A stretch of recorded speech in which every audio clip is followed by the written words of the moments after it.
Hey, my relatives. Husband, come out here. I saw one of my young men here from the tar sands resistance in Oklahoma that we worked with on stopping Keystone XL. So wherever you are, young man, I love you. And all of you who work towards stopping Keystone XL, raise your hand. Yeah. All right. Ponca, Abadi, Mashte Ponca, Oklahoma, in the occupied territory called the United States of America. I'm a Ponca woman. I live in an area of fracking where we have become the earthquake capital of the world. This year alone, we have had 5,000 earthquakes in Oklahoma. 5,000 times the earth has shuddered because her bones are being crushed and manipulated. And beneath her flesh, 1 to 2 miles deep where the earthquakes are happening, is a whole series, a spider web that is called pipelines, full of filth, full of ugliness. Every day when the earth shakes there, every day when she reminds us of her life, then her waters, the blood of her systems are also poisoned.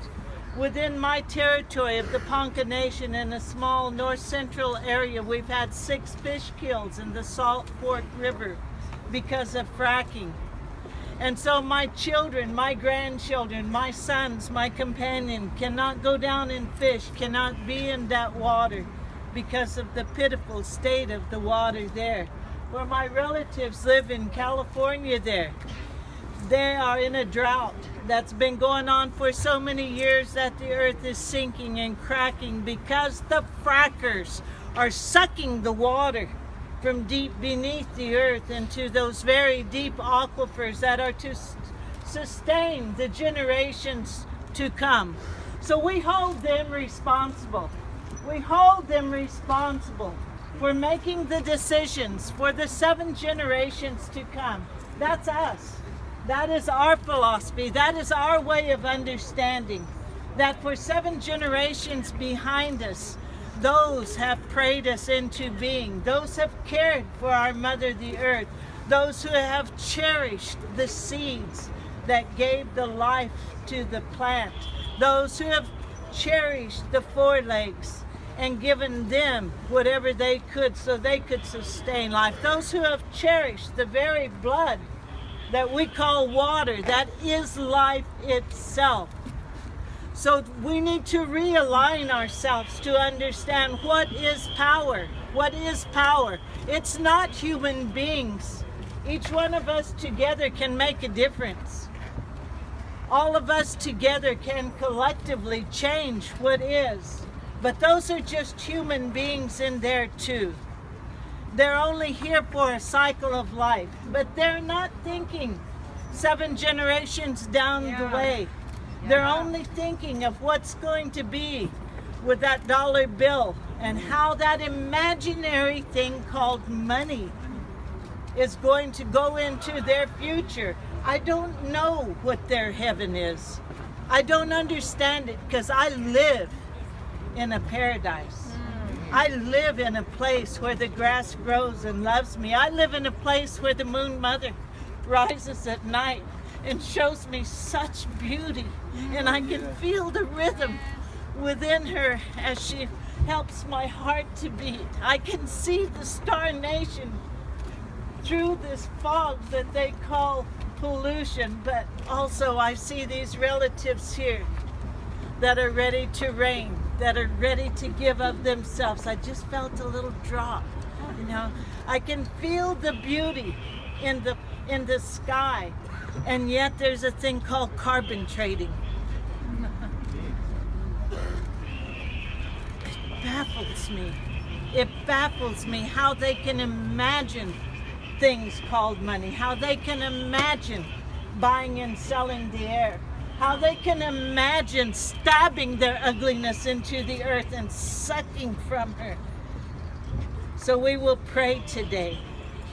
We'll pray for those natural things that give life. We'll pray for the Father Sun that brings the warmth, that starts our day and that made us alive to share this moment.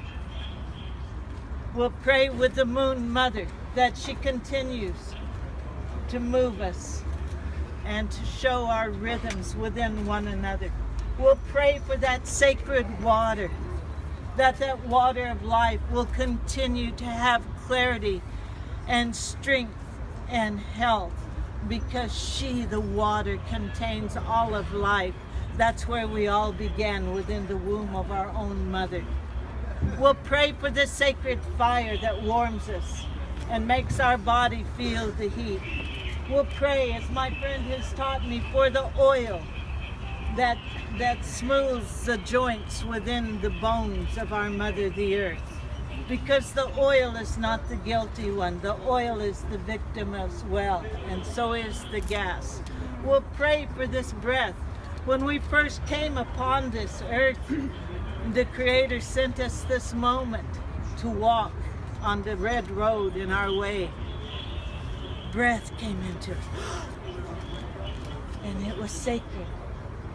And we began to have a heartbeat that also had breath attached to it. We're not buying or selling that. It's not for sale. Our mother is not for sale. We love her dearly, and she loves us and has nurtured us. So we draw from that strength. And when we together, all of us together say, no more fracking. No more fracking. No